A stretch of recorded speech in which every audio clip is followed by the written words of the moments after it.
One by one, the names of the deceased are read aloud to distressed relatives.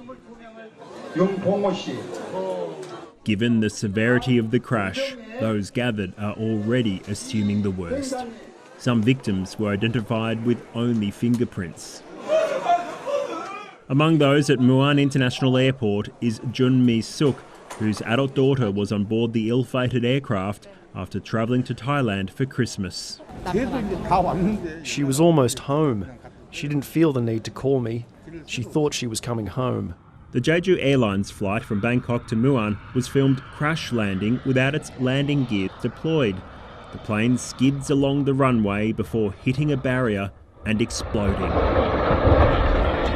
Of the 181 people on board, there were only 2 survivors. The exact cause of the crash is still being determined, but a bird strike is the leading theory, with the aircraft warned of the threat just moments before it issued a Mayday distress call. The wild geese fly in droves a lot here. They don't fly fast. That's the first thing I thought of.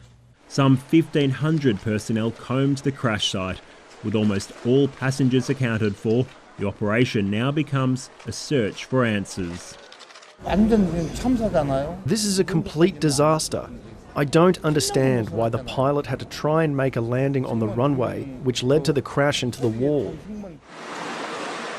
Given bird strikes often pose a manageable risk, there are now many questions puzzling aviation experts. Why did the aircraft touch down so far down the runway that it had no chance of stopping before it exited the runway, and why was there a brick wall at the end of the runway? There are very strict parameters to keep the area free of obstacles, so there shouldn't be anything within a certain distance of the runway.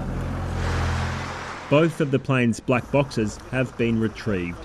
One is reportedly damaged and could take a month to decode. James Oaten, ABC News.